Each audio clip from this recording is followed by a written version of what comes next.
Hello friends, super magic रसोई में मित्रों आपनु स्वागत करू छू। આજે હું આપણે મચ્છરના ત્રાસથી છૂટવા માટે હું એક દેશી આયુર્વેદિક નુસ્ખો લઈને આવી છું।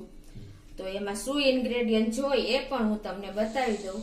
એમાં આપણે જે આ દેશી કડવો લીમડો આવે છે એ લીધો છે અને એક વાટકી આપણે સૂકા ડુંગળીના પત્તા લીધા છે, 10 થી 15 લવિંગ લીધા છે, 8 થી 10 આપણે જે તેજ પત્તા રસોઈમાં વાપરી છીએ એ છે અને 4 થી 5 કપૂરની ગોટી છે અને સરસવનું તેલ છે મિત્રો। તો આટલા ઇન્ગ્રેડિયન્ટ જોશે તો તમને મારો વિડિયો ગમે તો લાઈક કરજો, શેર કરજો અને સબસ્ક્રાઇબ કરવાનું ભૂલતા નહીં।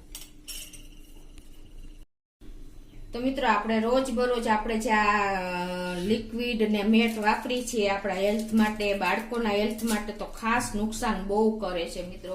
આના હિસાબે આપણે કેવા રોગ અત્યારે જોવા મળે છે તમે જાણો છો।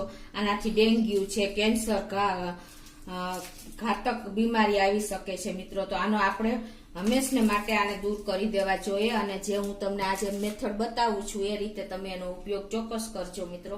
તો એના માટે શું કરવાનું છે કે આપણે આ લીમડો છે એને તમે એક દિવસ તડકામાં સુકવશો ને એટલે એના પાંદડા એકદમ સુકાઈ જશે।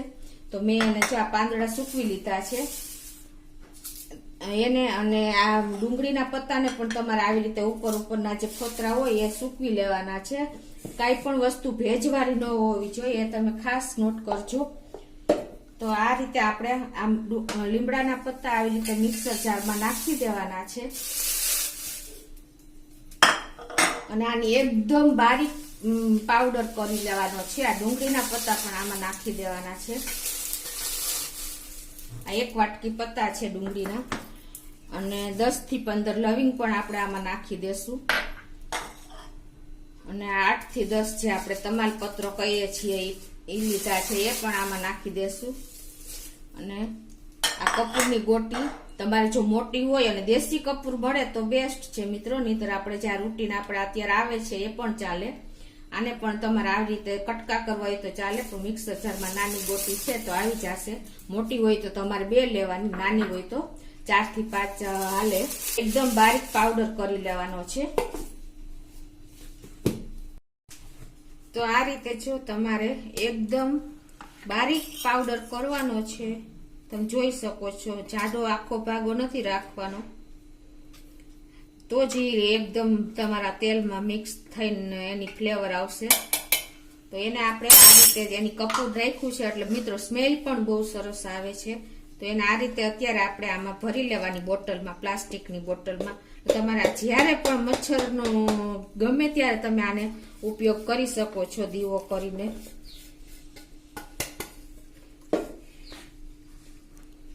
હવે આને આપણે આ રીતે પેલા આમાં નાખશું અડધી ચમચી જેવો આ પાવડર।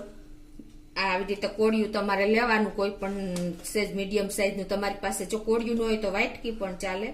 તો આ રીતે આપણે અડધી ચમચી જેવો પાવડર નાખવાનો છે અને એમાં આપણે સરસવનું તેલ એટલે કે રાઈનું તેલ આવે છે એ 2 ટેબલ સ્પૂન નાખવાનું છે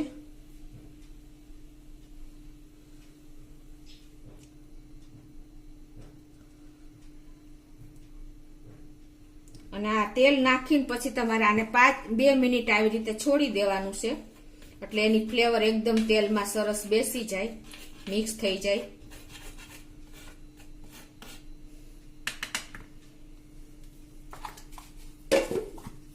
આ તમારે ગમે ત્યારે મિત્રો આટલો પાવડર તમે એક બે જે ક્વોન્ટિટી બતાવી એ પ્રમાણે તમારે કરશો ને તો આ તમારે આખું વર્ષ ચાલશે, એટલો પાવડર થાય છે મિત્રો।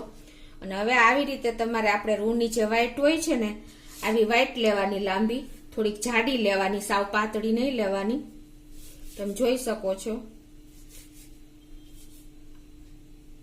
અને તમારે આ દીવો છે ને રૂમમાં ગમે ત્યારે રૂમ બંધ કરીને તમે પેટાવાનો છે એટલે આખા રૂમમાં એની આ સ્મેલ બેસી જાય મિત્રો 5 થી 10 મિનિટ। અને આવી રીતે વ્હાઈટ ને તમારે આ રીતે તેલમાં 2 સાઈડ ડીપ કરી દેવાની।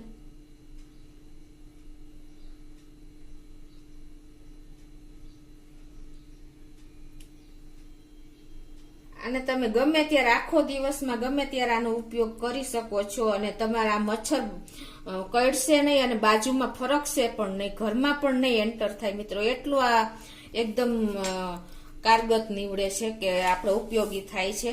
આવી રીતે તમારે તેલમાં વ્હાઈટ બોળી દેવાની અને 2 થી 3 મિનિટ આ તમારે લિક્વિડ એમાં બોળી રાખવાનું.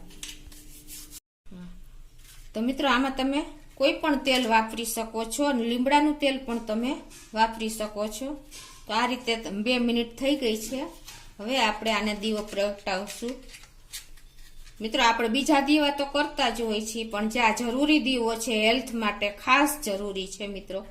આપણે મચ્છરના ત્રાસથી કંટાળી ગયા હોય છીએ અને આની જે મેટની સ્મેલ, લિક્વિડની સ્મેલ આપણા નાકમાં જતી જ રહેતી હોય છે મિત્રો.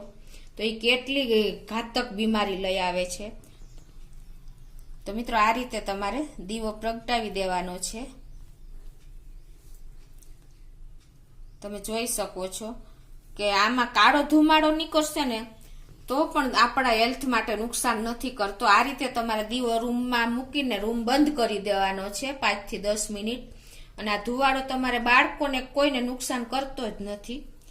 અને આ રીતે તમારે રૂમમાં મૂકીને રૂમ બંધ કરીને બાળકો સૂતા હોય તો કોઈ ટેન્શન નહીં મિત્રો. આનાથી તમારે માખી કે મચ્છર તો ઠીક, માખી પણ નજીક નહીં આવે મિત્રો. અને આપણું હેલ્થ બરાબર જળવાઈ રહેશે મિત્રો. તમે જોઈ શકો છો મિત્રો. આ રીતે જો રૂમમાં મેં મૂક્યો અને 5 થી 10 મિનિટ થઈ ગઈ છે. અને 5 થી 10 મિનિટ થાય ને એટલે તમારે રૂમ ખોલી નાખવાનો. એટલે જે મચ્છર માખી એ બધું હશે ને બધું બહાર નીકળી જશે. અને હેલ્થમાં તો કોઈ તમારે ડાઉટ જ નથી, એ કોઈ જાતનું નુકસાન નથી કરતો. તો તમે આ પાવડર તમે બનાવીને સ્ટોરેજ કરી રાખો ને તો તમારે દરરોજ આપણે ઘરમાં ઉપયોગી થાય છે મિત્રો. શિયાળામાં તો કેટલા મચ્છર હોય છે, ત્યારે ખાસ આપણે મેટનું કોઈ દિવસ વિચારવાનું જ આવતું નથી મિત્રો. તો તમને આ ખાસ તમે નોટ કરજો મિત્રો. અને તમે રૂટીનમાં દરરોજ આનો ઉપયોગ ચાલુ કરી દેજો. મેટ અને લિક્વિડ તો તમે ઘરમાંથી ફેંકી જ દેજો મિત્રો. તો મિત્રો આમાં જે આપણે ઇન્ગ્રેડિયન્ટ લીધા છે, જે લીમડો છે, લીમડો તો કેટલો આપણા હેલ્થ માટે ઉપયોગી છે. આપણા હિન્દુસ્તાનની બહાર પણ લોકો લીમડા વાવતા થઈ ગયા છે. ફોરેનના લોકો અહીંથી એની કલમ લઈ જાય છે મિત્રો. લીમડો છે, તેજ પત્તા પણ આપણે એટલા જ, આપણી જો કોઈ પણ કઠોળમાં તમે તેજ પત્તા નહીં ખાય તો બગડતા નથી. તમે વિચાર કરો કે એની કેટલી ફ્લેવર એટલી એકદમ હશે. અને ત્રીજું કે કપૂર. કપૂર પણ આપણા એકદમ સારું શ્વાસ માટે ને હેલ્થ માટે પણ છે. આપણે કોરોનામાં કપૂરનો ઉપયોગ કરતા થઈ ગયા હતા મિત્રો. અને કાંદામાંથી તો મિત્રો માખી કે મચ્છર તમે ક્યારેય જોયા છે? માખી કદાચ હશે પણ કાંદા ઉપર કોઈથી મચ્છર નથી બેસતા. તમે ખાસ જોજો. તો મિત્રો જેટલા આમાં ઇન્ગ્રેડિયન્ટ વાપરાશે ને એક હેલ્થ માટે બહુ જ એકદમ ઉપયોગી છે મિત્રો. તો તમે આ રીતે એનો પાવડર બનાવીને આવી રીતે પ્લાસ્ટિકની જારમાં પેક કરી દેવાનો. અને દરરોજ તમે આનો ઉપયોગ કરજો. અને મિત્રો બાળકો માટે, વડીલો માટે ખાસ ઉપયોગી, બધા માટે આપણે ઉપયોગી જ છે મિત્રો. તો તમને મારો વિડીયો ગમે તો લાઈક કરજો, શેર કરજો અને સબસ્ક્રાઇબ કરવાનું તો ભૂલતા જ નહીં.